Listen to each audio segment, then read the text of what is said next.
Good morning. My name is Alyssa Halliday, and I have the honor of being your worship leader today. We will begin our service with one of our special guest musicians, Dr. Marc Dickman, who will play All of Me by Marks and Simons, and Marc will be accompanied by our favorite pianist, Gary. Thank you, guys.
That was quite lovely. Thank you so much. We look forward to hearing your other piece a little later in the service. Today, we will be exploring the spiritual theme of what it means to embody resilience, not as standing rigid, but as bending and adapting, like a tree shaped by years of wind, still rooted and alive. Healing and growth often look like that, slow patient, and shaped by what we've endured. Let us begin our worship by singing together, trusting that even what is bent or waiting within us is still opening. I'd like to invite the song leaders up to help lead us in our opening hymn, number 396, I Know This Rose Will Open, which can be found in the gray hymnal or follow along with the words printed on the screen. We will be singing this hymn in rounds, so if my song leaders can please split up, some on Gary's side of the congregation, some on mine. Each will help lead that respective side of the congregation, and we'll just split right down the middle here. We'll sing it all together once through, and then Gary's side will begin the first round, and then my side will follow. And we'll do a total of 3 rounds. So that's once together and 3 rounds after that. I invite you to stand in body or spirit.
Thank you. That was great. Thank you, everyone, and especially a heartfelt thank you to our song leaders today. Beth Curtis, our Director of Religious Education, has prepared another wonderful story for our Time for All Ages. But this week, she is unable to present the story because she is away, and she's asked Todd Avery to read the story for us today. Todd, thank you for stepping in today.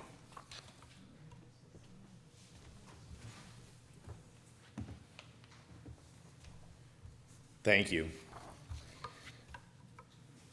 The story I'll be reading is a retelling of a wisdom tale, and it's called The 3 Vessels.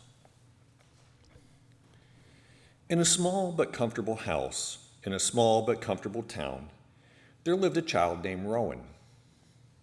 Rowan loved to make things grow. Behind the house was a garden filled with beans, tomatoes, marigolds, and tall sunflowers. Every morning, Rowan would water the plants and whisper, "Grow well today." But one afternoon, dark clouds rolled across the sky. The wind howled, rain poured down in great sheets. When the storm passed, Rowan stepped outside. The garden was a mess. Bent stems, flowers in the mud, tiny green tomatoes scattered beneath the vines. Rowan sat on the back step with tears in his eyes. It isn't fair," Rowan whispered. I worked so hard.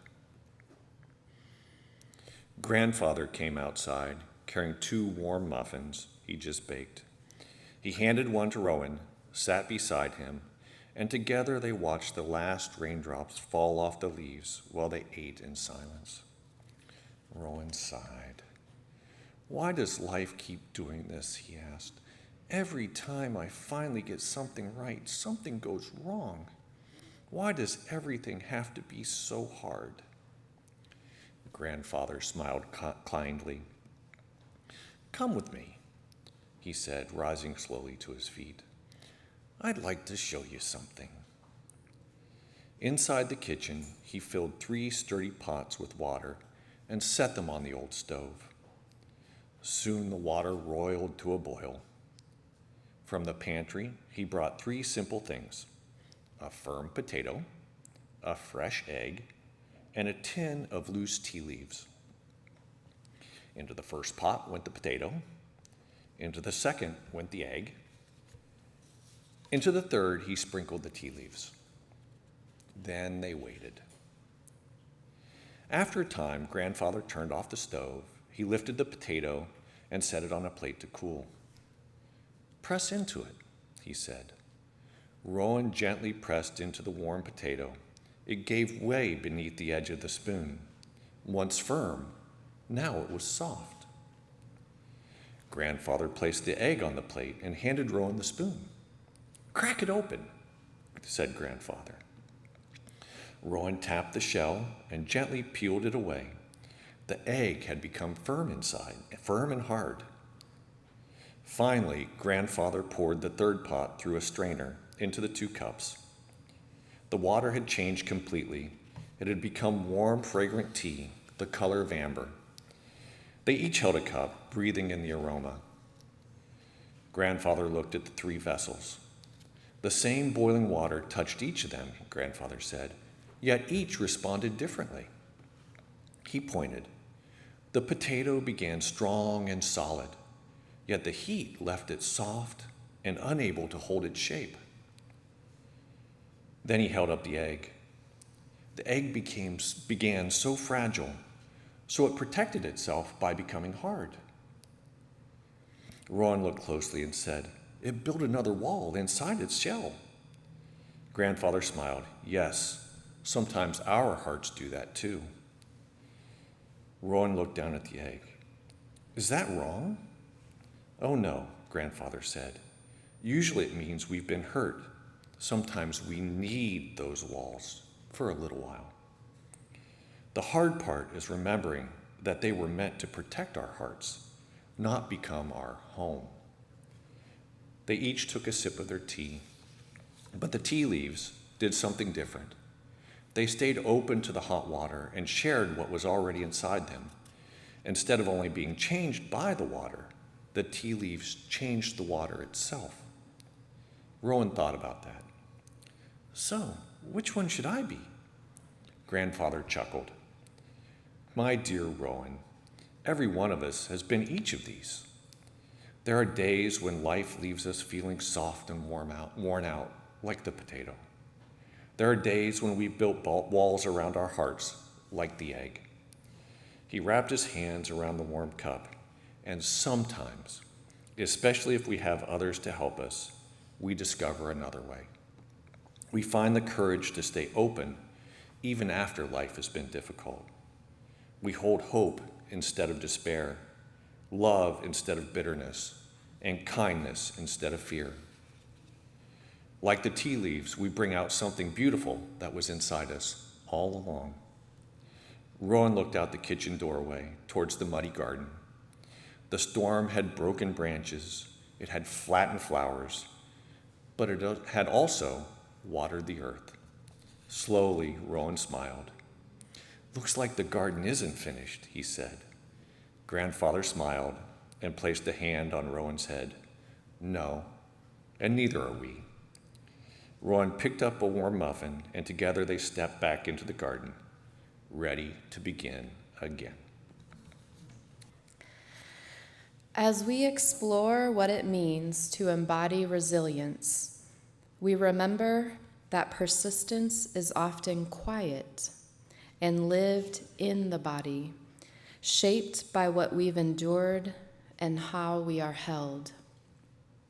These opening words, which come from Reverend Michelle Collins, invites us to bring our whole selves, our whole imperfect selves, into that shared practice of returning to ourselves, to another, and to love. Come to this time of worship, worn, weary, or wide awake. In this gathering, we acknowledge the pressure of living, the tender ache of persisting through uncertainty, the courage of continuing when clarity is distant. Yet here we are, still breathing, still reaching, still becoming. Today, let us embody resilience together, not as armor, but as the soft, stubborn practice of returning to ourselves, to one another, to the work of love. Come, let us worship together. I've asked Judy Alevnik to light our chalice this morning. Our theme of embodying resilience reminds us that survival and healing are not only ideas, but lived experiences carried in the body.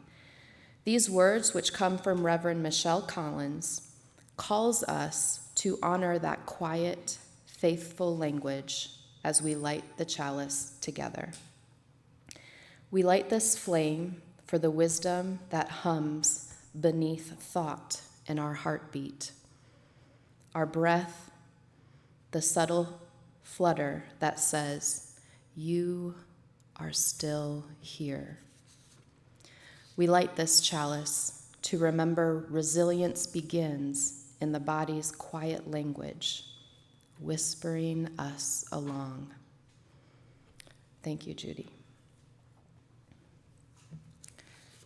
Today, we're inviting you to remember that resilience doesn't always look like strength or certainty.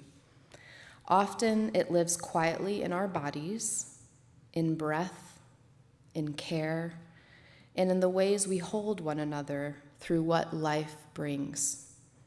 Here at BBUUC, we strive to be a church for all, no matter how you identify or what path you follow. You are welcome here, just as you are. We believe everyone has the right to question, to wonder, and to seek meaning. Our faith calls us to honor interdependence, equity, transformation, pluralism, generosity, and justice, all woven through a fabric of love. As we each navigate this wondrous and sometimes tender journey of life, I am grateful that you have chosen to be here with us today, sharing this space and this moment. I'd especially like to acknowledge any guests or newcomers joining us on this Sunday morning. If this is your first time with us, we're so glad you're here, and we warmly welcome you to our community. If you'd like to learn more about BBUUC or Unitarian Universalism, we invite you to visit the welcome table near the entryway, where you'll find literature and information about our congregation. We also offer Learn About UU and Learn About BBUUC classes throughout the year, and our members are always happy to answer questions or help however they can. After the service, we invite you to stay for refreshments, coffee, snacks, and conversation at the back of the sanctuary. We hope you'll join us, linger a bit, and continue building the connections that help us all lean, bend, and grow together. Each week, we read together our congregational covenant, a living promise of how we choose to be in community with one another. Speaking these words aloud matters because resilience is not something we practice alone. It is strengthened when our voices join and our intentions are shared, especially as we explore what it means to embody resilience. This covenant reminds us that how we treat one another is part of our spiritual work. You can find the covenant printed in your order of service as well as on the screen, and I invite you to speak the words aloud together in unison. Please join me. We covenant to engage one another with honesty, kindness, and respect, to value diversity, seek understanding of our differences, and practice gracious accountability with care, love, and empathy. We make these promises to those who are here and those yet to come, so that we may be a safe, welcoming, and beloved community of acceptance, learning, and transformation. Please rise and body your spirit and join in singing our call to worship. As we sing, we let our separate voices become one, reminding ourselves that hope and love grow stronger when they are shared. You can find the words printed in your order of service as well as on the screen.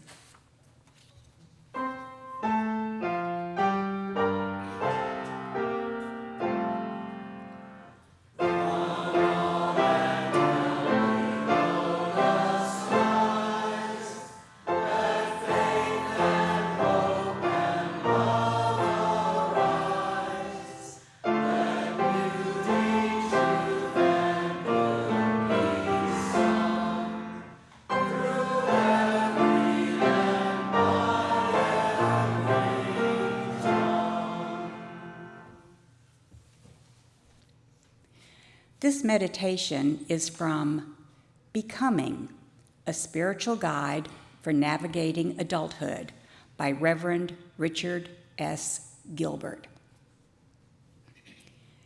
Be gentle with one another. It is a cry from the lives of people battered by thoughtless words and brutal deeds. It comes from the lips who speak them and the lives who do them. Who of us can look inside another and know what there is of hope and hurt, or promise and pain? Who can know from what far places each of us has come, or what far places each may hope to go? Our lives are like fragile eggs. They crack, and the substance escapes. Handle with care. Handle with exceedingly tender care. For there are human beings within, human beings as vulnerable as we are, who feel as we feel, who hurt as we hurt. Life is too transient to be cruel with one another. It is too thoughtless, too short to be thoughtless, and too brief for hurting. Life is long enough for caring. It is lasting enough for sharing, precious enough for love.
That was so nice. Thank you, Marc and Gary.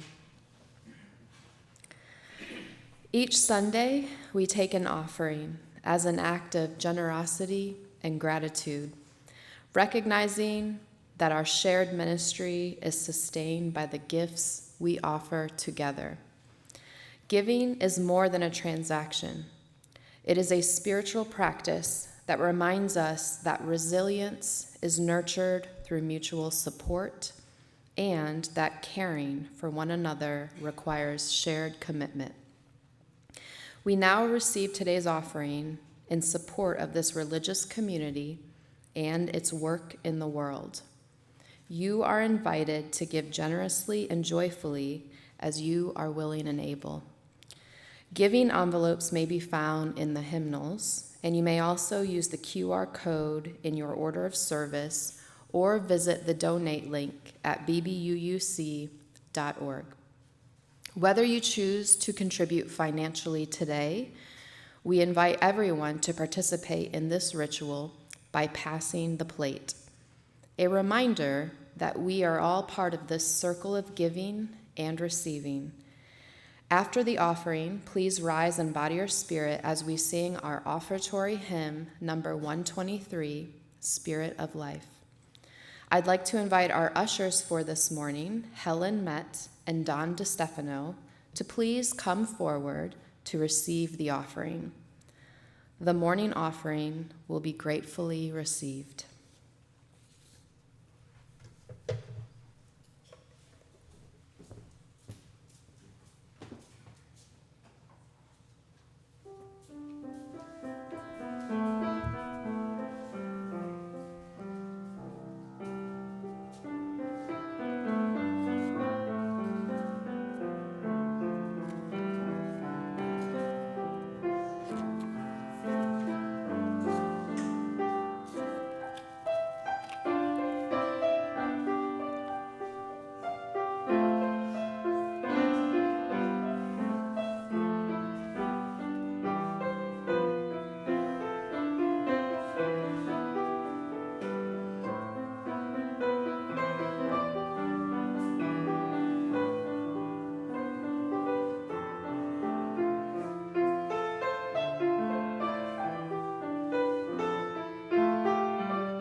Reverend Douglas Taylor is the minister of the UU Congregation of Binghamton, New York, and he begins today's sermon with an excerpt from a 2018 essay entitled The Strength That Defines Us by Rayla D. Matson. And that begins with a quote from journalist Christiana Amarachi Mbakwe. "What I do with my hair shouldn't affect how I'm treated or perceived, but unfortunately it does. My son was 5 when he announced that he would no longer cut his hair. He hated going through the whole process. He also liked his hair and was done. I agreed. I, too, was done fighting with him about haircuts. As time went on, I marveled at the beauty of his hair and the way his curls frame his face. Soon the questions started about why his hair was so long, and comments about how I was confusing him by not cutting it. I ignored it all. Then the bullying started. At first, it was a few people calling him a girl. We would correct them, move on. Then it became vicious enough to send him home from school in tears. The teachers all saying, "What did you expect?" And that if I want people to see my son as a boy, then he should look like one. My heart broke the day he stood in the bathroom crying. He handed me a pair of scissors and told me to just cut it. He was done. He was tired. I told him how beautiful his hair was and how sad I would be to see him cut it. When I asked him why he grew his hair, he said he felt things through it.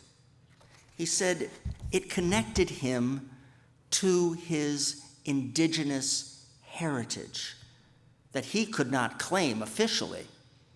He said sometimes it was his hiding place, but he was tired of being teased and tired of being called a girl when he wanted to be called a boy. So, I found pictures of indigenous men with long hair and asked him what he saw in the pictures.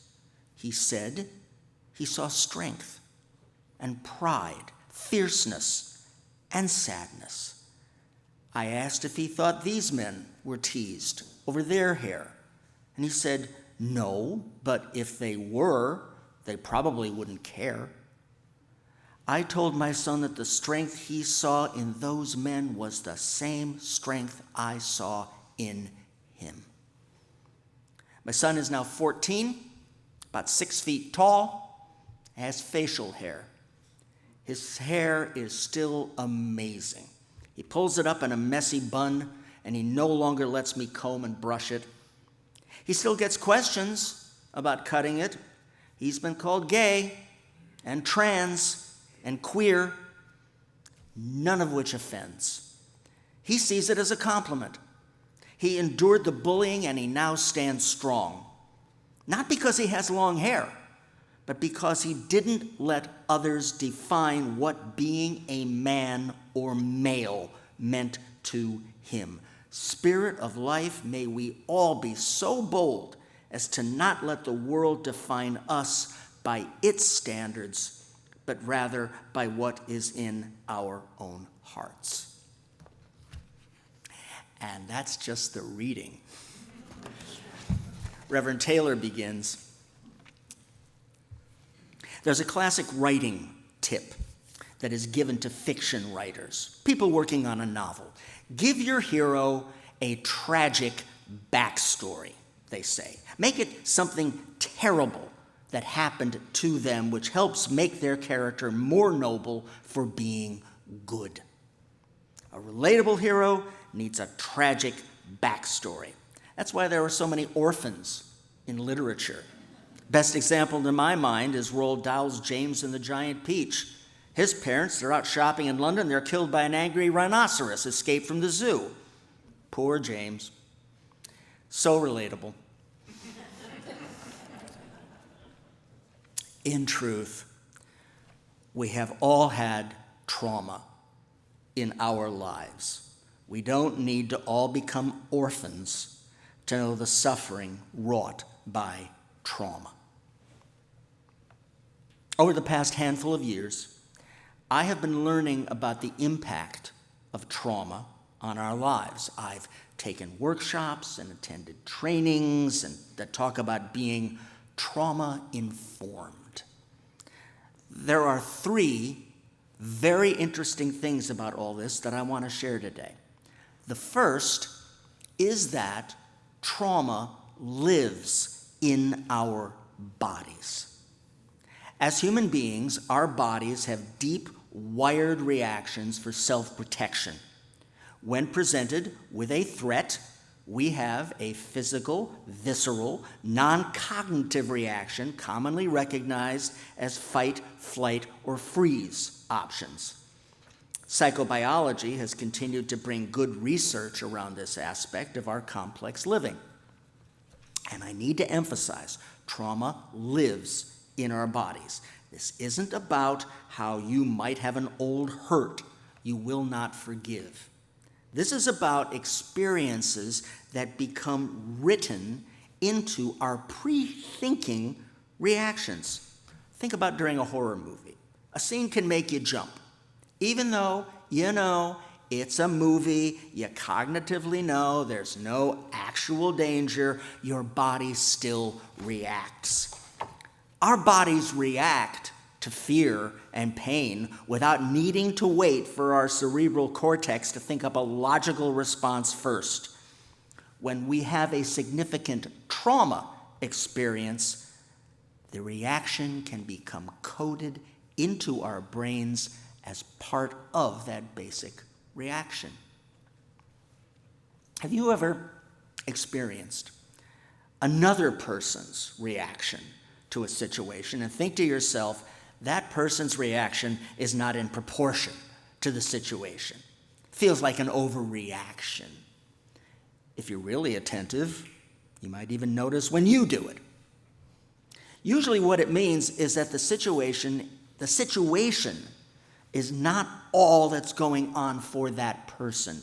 One possibility is that that person has a trauma experience also at play. It's a little like the 2 arrows story in Buddhism. Buddhists talk about suffering in the Four Noble Truths. And the story of the 2 arrows helps clarify what is meant by suffering. When we experience something that hurts us, it is like we are being pierced by 2 arrows. The first arrow is the pain that occurs, the actual event that hurts us. The second arrow is our reaction to the event that adds to our pain. The Buddhists call the first arrow the pain, and the second arrow the suffering. The pain is inevitable. The suffering we can work on. Trauma causes pain, and how we respond to it, the story we create about it, the defenses we build up as reaction, that's all part of the suffering. Trauma is rife with suffering. In his book, My Grandmother's Hands, the author Resmaa Menakem reveals that, quote, "We can have a trauma response to anything we perceive as a threat, not only to our physical safety, but to what we do, say, think, care about, believe in, or yearn for. That's why people get murdered for disrespecting other folks' relatives or their favorite sports team," unquote. But here's where it begins to get really interesting. Every person's response is different because everyone processes their experiences in different ways.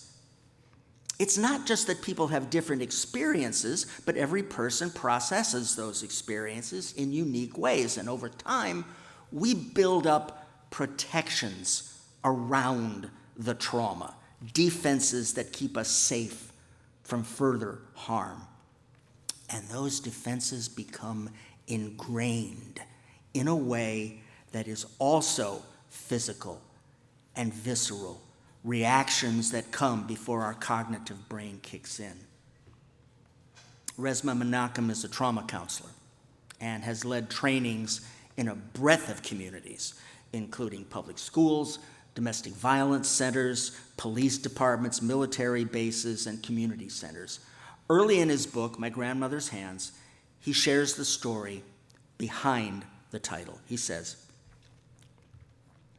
"When I was a boy, I used to watch television with my grandmother. I would sit in the middle of the sofa. She would stretch out over 2 seats, resting her legs on my lap.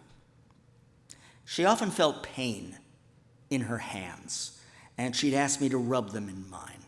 When I did, her fingers would relax, and she'd smile. She wasn't a large woman, but her hands were surprisingly stout, with broad fingers and thick pads below each thumb. And one day, I asked her, 'Grandma, why are your hands like that? They aren't the same as mine.' My grandmother turned from the television and looked at me. 'Boy,' she said slowly, 'that's from picking cotton. They've been that way since long before I was your age. I started working in the fields sharecropping when I was 4. She said, 'The cotton plant has pointed burrs in it. When you reach your hand in, the burrs rip it up. When I first started picking, my hands were all torn and bloody, and when I got older, they got thicker and thicker until I could reach in and pull out the cotton without bleeding.' My grandmother died last year," the author concludes, "and sometimes I can still feel her warm, thick hands in mine." And I'll repeat something I said just ahead of this quote.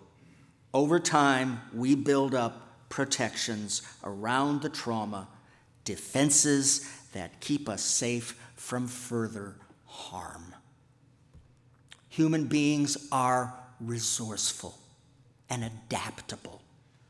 We learn and grow so we can continue to function. We all experience trauma in our lives. Different people process it in different ways. We learn and adapt. We create defenses to protect ourselves from trauma. Later in our lives, the defense mechanisms we've had that helped us at first begin to get in the way. The grandmother's hands were covered with thick calluses and scar tissue that had protected her in her youth, but they caused her pain in her later years. The image of having built a wall is common. We build an emotional wall or some other type of boundary to protect ourselves. In time, however, we often find that the wall then impedes our ability to connect and build new friendships. And such traits created in response to trauma can be passed down through generations. Now, this is the second very interesting piece that I've been learning lately I want to share this morning. Trauma doesn't just impact the individual experiencing the event. It can be passed down. A classic example that many might recognize is how alcoholism runs in families. There is nothing genetic to alcoholism. It's not passed down like blue eyes or a predisposition to heart disease, but it can be passed down. And it often comes with layers of trauma and defense tactics. And while we name this as a generational experience, I would expand that beyond families to include entire communities. The impact of the Holocaust is an example. There are more than 100,000 Holocaust survivors still alive today. But countless Jews who were born after World War II carry the echo of a trauma they didn't experience firsthand. Generations of Jews are now carrying a self-protective response to situations in which Jewish people are targets of hate and violence. To a non-Jew, The reaction may seem like an overreaction or in some way out of proportion. Or we can recognize it as a trauma response echoing through the generations. I suspect that's part of the story with the war between Israel and Hamas. There is more than just the story of this missile or that bomb. It is generations of trauma and suffering for all the people involved, leading to what seems like senseless violence and extreme retaliation. Or consider the impact of slavery and Jim Crow segregation. Consider the near genocide of the indigenous Indians from this land. Consider the long shadow of the clergy sex abuse scandals, which were not just about the abuse, but also about the covering up of the abuse. Consider the immigrant experience, especially the asylum seekers fleeing violence. The trauma does not just impact the person who experienced the traumatic events. We pass the responses to the trauma down the line, sometimes healthfully, usually not. Usually not because the trauma response is responding to a trauma that may or may not still be going on.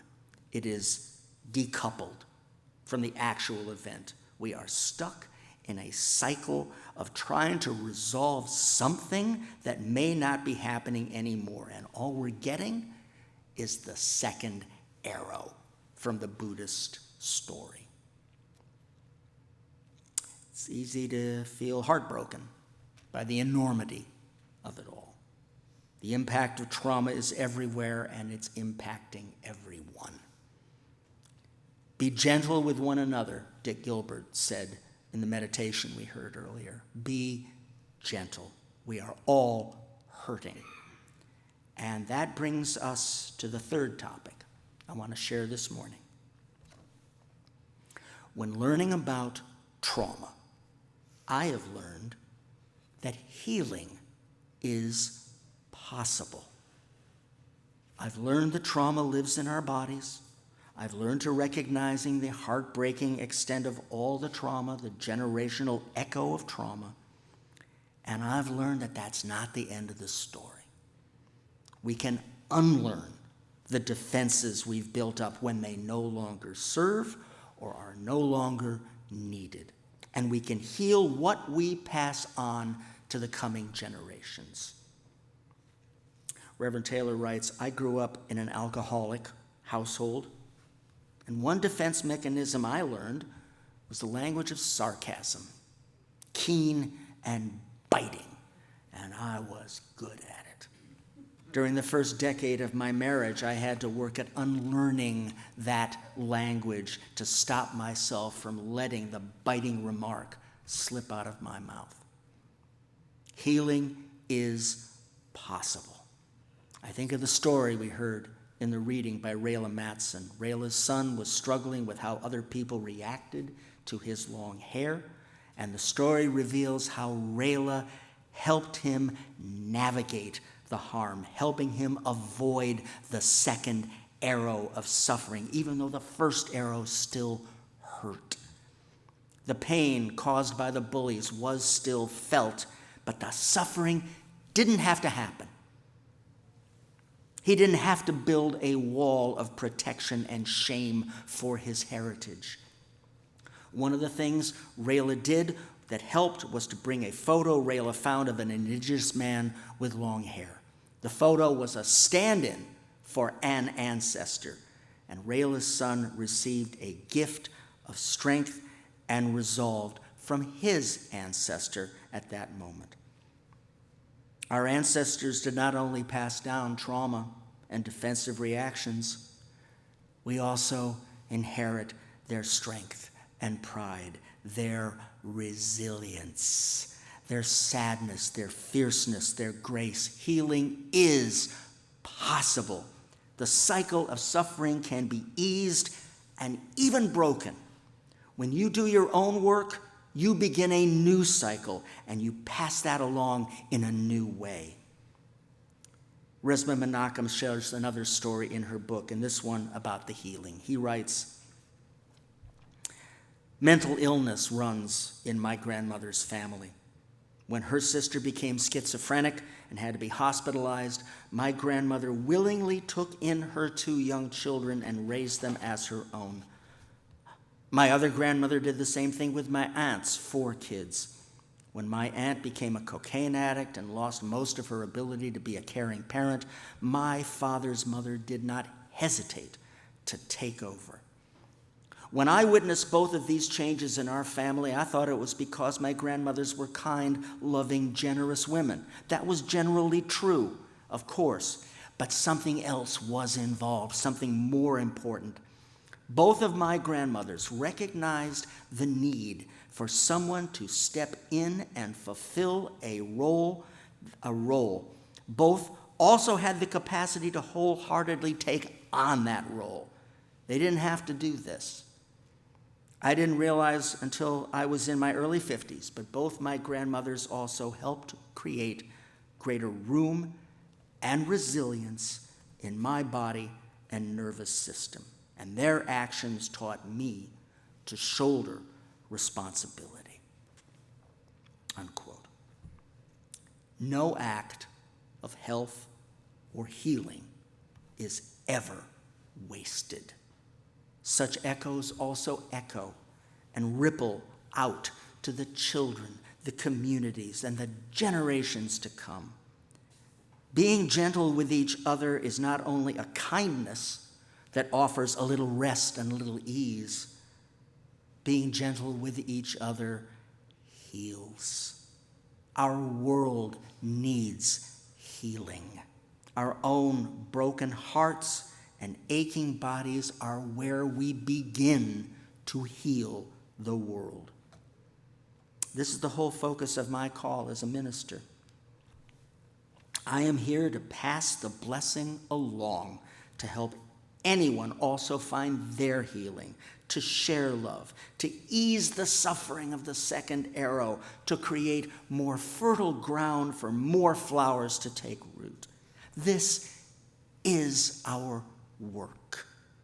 We are here to be gentle with each other, to heal from the wounds of our days and days gone by, that we too may one day become the ancestors our communities need. In a world without end, may it be so. Those are the words of Reverend Douglas Taylor, and now I would like to invite the song leaders forward as we sing our closing hymn, which is number 168 in the hymnal. It's called One More Step. Trust me, it's not a round. We will be singing all the verses, and please remain standing for the benediction and the extinguishing of the chalice.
As the song ends, we carry this invitation with us to keep choosing gentleness, presence, and one more step forward.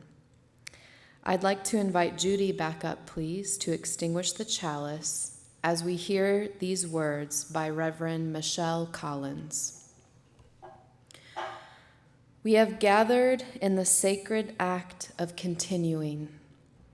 Resilience is not triumph. Instead, it is tending and returning. As we leave, may we carry the truth that even quiet endurance is holy work. When the world presses, may we root deeper. When it softens, may we rise again. May it be so. Blessed be. Thank you for joining us today.